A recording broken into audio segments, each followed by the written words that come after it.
Hello everyone, so welcome back to the another video, जिसमें आज हम डिस्कस करने वाले हैं जो आपका एक जीके सेक्शन में एक टॉपिक है, that is environment, ecology and biodiversity. इसके ऊपर हम प्रॉपर लेक्चर्स पढ़ चुके हैं और अराउंड 40 to 50 इसके ऊपर एमसीक्यू हम कर भी चुके हैं। आप देख सकते हो, हमारी प्लेलिस्ट सेपरेट प्लेलिस्ट इसके ऊपर बनी, आप वो भी देख सकते हो। अब मेरे एंड से कोशिश ये रहेगी कि आप तक मैक्सिमम टू मैक्सिमम एमसीक्यू पहुंचा जाए, ना कि सिर्फ इस टॉपिक रिलेटेड। जितने भी आपके टॉपिक है मैं कोशिश करूंगा हर एक टॉपिक के ऊपर एक 100 एमसीक्यू सीरीज चलाई जाए। तो ये जो आपका टॉपिक है इन्वायरमेंट, इकोलॉजी एंड बायोडाइवर्सिटी, इसके ऊपर मैं 100 एमसीक्यू सीरीज स्टार्ट करने जा रहा हूं। आपको इसके ऊपर 100 एमसीक्यू मिलेंगे, 20-20 एमसीक्यू हम सब सेक्शंस में बात करेंगे, मतलब आपके 5 पार्ट्स आएंगे इसमें। आपने हर एक सेशन को देखना है, जो आपको नई चीज पता चलती है उसे आपने नोट डाउन करना है, और साथ में आप अपने आप को टेस्ट करते रहना कि आपको कितनी समझ आई, क्या आपके मन में जितनी भी आशंका थी क्या वो दूर हुई, और एंड में आपने अपना स्कोर जरूर कमेंट करना है। अब आप सभी को बता दूं, हमारे एंड से जितने भी लेक्चर होते हैं फ्री ऑफ कॉस्ट होते हैं। आप देख सकते हो कि जीके सेक्शन में अराउंड 90% कंप्लीट है। तो अब एक चीज, आप अगर अपनी प्रिपरेशन को दोगुनी करना चाहते हो, अपनी प्रिपरेशन को चेक करना चाहते हो, तो उसका एक ही इलाज है, that is your mock test. तो आप सभी को जैसे पता है कि हमने मॉक टेस्ट सीरीज स्टार्ट की हुई है। उसके लिए आपने क्या करना है, www.igclasses.in पे जाना है। उधर आपको 5 मॉक टेस्ट 100 रुपीज में मिल जाएंगे। अगर आप टॉप 100 उधर कूपन कोड यूज करते हो, ऐसे 120 के 5 है, ठीक है, 100 रुपए के आपको 5 मिल जाएंगे। और ये आपको बता दूं, मॉक टेस्ट 1 हम अभी तक दे चुके हैं, उसके ऊपर एनालिसिस वीडियो भी प्रोवाइड कर दी है। अब हमारा मॉक टेस्ट नंबर 2 आपको 15 अक्टूबर से अवेलेबल हो जाएगा, मतलब आफ्टर 2 डेज आपको ये अवेलेबल हो जाएगा। आप उधर मॉक टेस्ट नंबर 2 भी अटेम्प्ट कर सकेंगे। अब इस मॉक टेस्ट का क्या फायदा होता है, आपको पता चलता है कि आप कहां पे लैग कर रहे हो, आपकी कहां पे कमी पेशी है, मैं किस चीज पे वर्क करूं ताकि अगले मॉक टेस्ट में मैं और इंप्रूवमेंट कर सकूं। तो मैं आप सभी को ये सजेशन करूंगा, एक बार देखो, ये बहुत ही नॉमिनल से चार्जेस होते हैं 100 रुपीज। ये इस चीज को आप एज ए इन्वेस्टमेंट भी समझ सकते हो कि हाँ, मैं अपने एग्जाम प्रिपरेशन के लिए, ये एक तरह की इन्वेस्टमेंट है जो आपको हाई रिटर्न देगा। आगे आपकी चॉइस रहती है, मैं यही कहूंगा। बाकी आप देख सकते हो हमारे एक जो भी है, हमने एक मॉक टेस्ट दे दिया, उसके ऊपर आप एनालिसिस वीडियो देख सकते हो, उधर से आप परख सकते हो कि किस तरह के पेपर इधर सेट होते हैं। तो अब बात करते हैं अपने क्वेश्चन नंबर 1 की, ठीक है। Consider the following statement related to the biodiversity hotspot, ठीक है। बायोडाइवर्सिटी हॉटस्पॉट के रिलेटेड नीचे ना 2 स्टेटमेंट दी है, आपने बताना है कितनी स्टेटमेंट इसमें से ट्रू है और कितनी गलत है। बात होती है, it is an area with unusual concentration of species many of which are endemic, ठीक है। तो कहता है उधर वो ऐसी जगह है जहां पे आपको अनयूजुअल कंसंट्रेशन मिलेंगे उन स्पीशीज की जो उधर के एंडेमिक है, मतलब उधर ही आपको मिलते हैं। एंडेमिक मतलब उधर ही वो प्रजाति मिलती है और कहीं नहीं मिलेगी। दूसरा, it is marked by serious threat to its biodiversity by human, और ह्यूमन से उनको बहुत बड़ा खतरा है। तो मैं बता दूं, बायोडाइवर्सिटी हॉटस्पॉट के लिए ये दोनों स्टेटमेंट सही हैं। तो इसका आंसर क्या रहेगा, both 1 and 2 are the correct. Both 1 and 2 इसमें करेक्ट है। अब एक और एमसीक्यू देखो, चाहे हम 100 एमसीक्यू करेंगे, मैं गारंटी देता हूं, मैं आपको इस तरह से कराऊंगा कि 500 एमसीक्यू आपके 100 एमसीक्यू में कवर अप हो जाएंगे। हम हर एक पार्ट में उसका एक्स्ट्रा नॉलेज भी लेंगे ताकि आपकी नॉलेज बढ़ती रहे। मैंने आपको बताया था जो बायोडाइवर्सिटी हॉटस्पॉट है कितने हैं वर्ल्ड में है सर 36, सर 36 हॉटस्पॉट है, और इंडिया में कितने हैं सर 4। ये चीज आपने याद रखनी है, आपसे पूछा सकता है पूरे वर्ल्ड की अगर बात करो तो आपके बायोडाइवर्सिटी हॉटस्पॉट कितने हैं 36। इंडिया की बात करो तो 4 हैं, that is your Himalayas, Indo Burma, Sundalands, western Ghats and Sri Lanka, ठीक है। 4 आपके आ जाते हैं। आगे बात करते हैं, who among the following define the term biodiversity hotspot. किन्होंने बायोडाइवर्सिटी हॉटस्पॉट का जो नाम था उसका नामकरण दिया, एक तरह से उनकी टर्म कॉइंड अप की, that is your Norman Myers in, ये ईयर भी याद रखना है, दैट इज योर 1988। ये सब कुछ मैंने आपको लेक्चर्स में बताया हुआ है, ऊपर आपको प्लेलिस्ट प्रोवाइडेड है, आप वो लेक्चर्स जरूर देखिएगा, बड़े ही बेनिफिशियल जाएंगे आपके एग्जाम पॉइंट ऑफ व्यू से। आगे बात करते हैं, ये भी बहुत बढ़िया सा क्वेश्चन है, which of the following is not the criteria to qualify as a hotspot. नीचे दिए गए ऑप्शन में से कौन सा प्रॉपर क्राइटेरिया नहीं है, ठीक है। नॉट को थोड़ी मान्यता दिया करो, कई बार हम क्या कहते हैं नॉट देखते नहीं है और उधर आंसर टिक कर देते हैं। कहते हैं नीचे दिए गए कौन सा क्राइटेरिया नहीं है एज ए हॉटस्पॉट बनने के लिए। पहला बोलता है it must contain at least 1500 species, more than 0.5% of world total as endemic, it has lost more than 70% of its original native habitat, more than, या आप कह सकते हो कि that is your is equal to, it must be a part of underdeveloped country and none of the above. मैं बता दूं आपको, मैंने कराया हुआ है कि हॉटस्पॉट के 2 क्राइटेरिया, आप पीडीएफ देख सकते हो, मेरी आपको टेलीग्राम पे अवेलेबल है, आप उधर देख सकते हो। उधर मैंने आपको हॉटस्पॉट के 2 क्राइटेरिया बताए थे और ये दोनों के दोनों इसके क्राइटेरिया सही है। थर्ड वन जो है ये गलत है, अंडर डेवलप्ड कंट्री होना जरूरी नहीं है, डेवलप्ड कंट्री में भी हॉटस्पॉट हो सकता है। तो इसका आंसर क्या रहेगा? C option. बात करते हैं question number 4, what type of food chain is it. नीचे आपको फूड चेन दिया हुआ है, कह रहा है ये नीचे दिए गए कौन सी फूड चेन है? Dead animal, blow fly, maggots, frog की स्नेक। तो नीचे मैं बता दूं आपको, मैं बताया था 2 तरह की फूड चेन आपकी आ जाती है। That is first one is your grazing food chain and other one is your detritus food chain. Detritus food chain वो था जो डेड एनिमल से स्टार्ट होता है, तो आप इधर देख सकते हो डेड एनिमल पॉइंट है, तो इसका आंसर क्या आ जाएगा? That is your A option. ठीक है, बात करते हैं question number 5, the period of pyramid of energy is always upright states that. ठीक है, अब आपको मैंने बताया था जो एनर्जी का पिरामिड होता है हमेशा अपराइट होता है, तो ये क्या डिपिक्ट करता है, क्या शो करता है, क्या स्टेट करता है? सर इसका मतलब है that energy conversion efficiency of herbivorous is better than carnivorous. ठीक है, तो इसका यही मतलब है। अपराइट का क्या मतलब होता है? ये देखो ट्राइंगुलर शेप, नीचे आपका जो बेस है वो ब्रॉड और ऊपर जो है वो पॉइंटेड। ठीक है, अब जैसे जैसे मैंने आपको बताया था एनर्जी कैसे फ्लो होती है, आपकी जो जैसे जैसे आपकी ट्रॉपिक लेवल बढ़ता है आपकी एनर्जी उतनी कम आगे जाती है, सिर्फ और सिर्फ 10%, 10% लॉ हमने पढ़ा था। तो इधर वही इसमें काम आएगा कि जो आपकी एनर्जी है हर्बीवोरस में उनकी एफिशिएंसी ज्यादा होती है as compared to the carnivorous.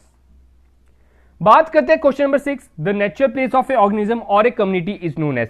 ठीक है, जो नेचुरल प्लेस होती है ऑर्गेनिज्म और कम्युनिटी के लिए, इसका आंसर आप सभी को पता होगा, दैट इज योर हैबिटेट। ठीक है, इसका आंसर हैबिटेट आ जाता है, लेकिन साथ में आपको पता है निश क्या होता है। Niche is your organism role in a environment, उसका उस ऑर्गेनिज्म का क्या रोल है इन्वायरमेंट में, उसे बोलते हैं निश।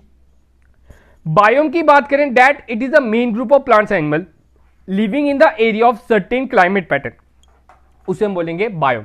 हमने पढ़ा रिम्स पढ़े थे, बायोम पढ़े थे, बायोलॉजिकल रीजन्स पढ़े थे, वो ही आपका बायोम है।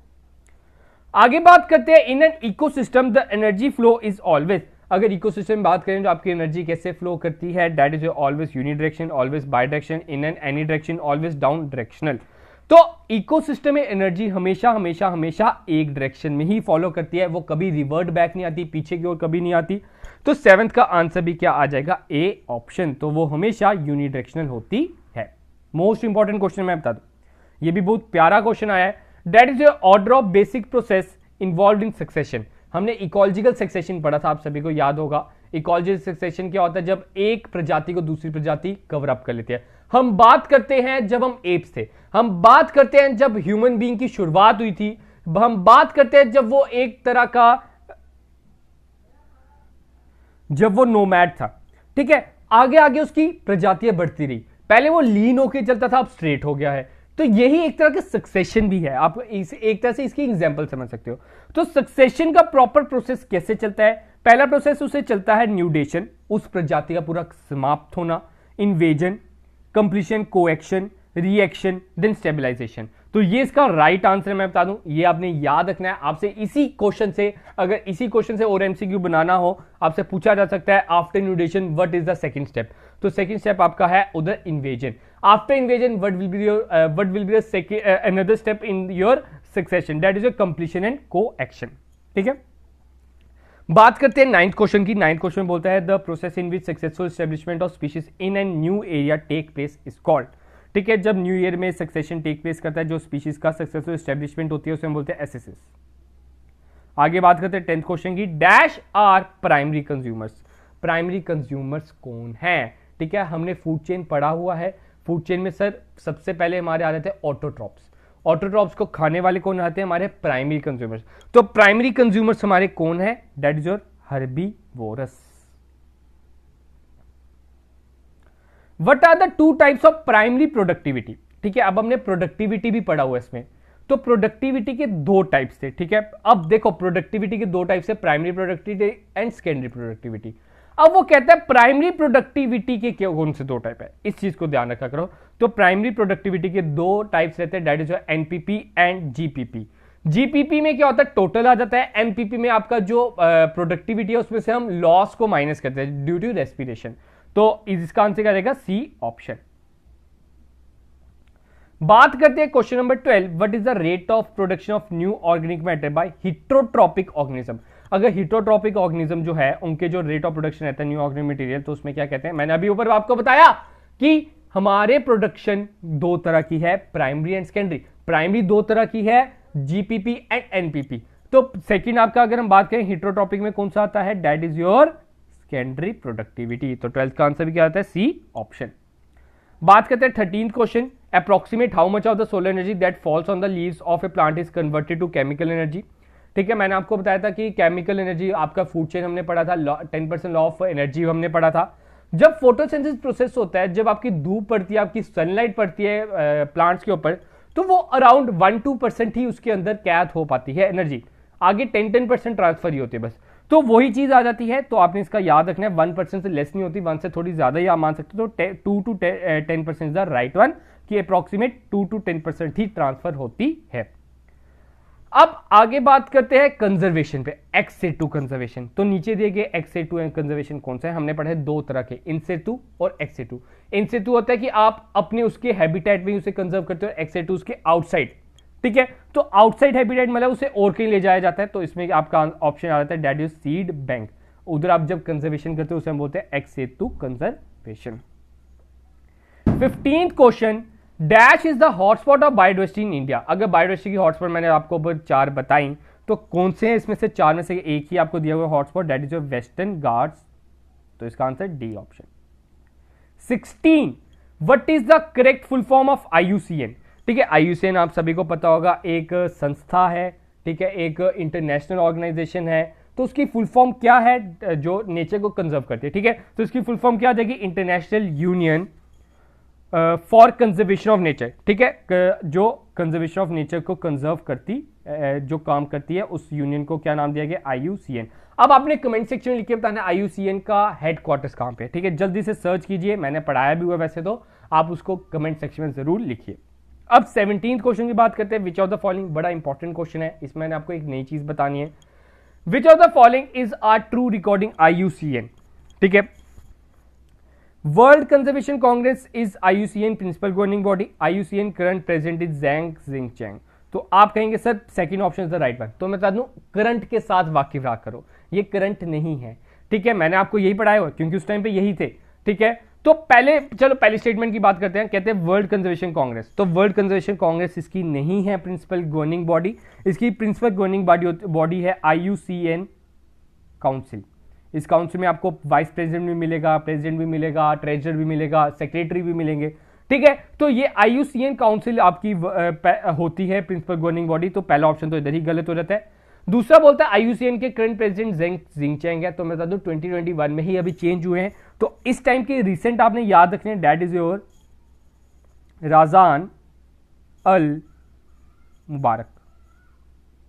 और मैं बता दूं she is a lady and she become the first women from Arab to head IUCN।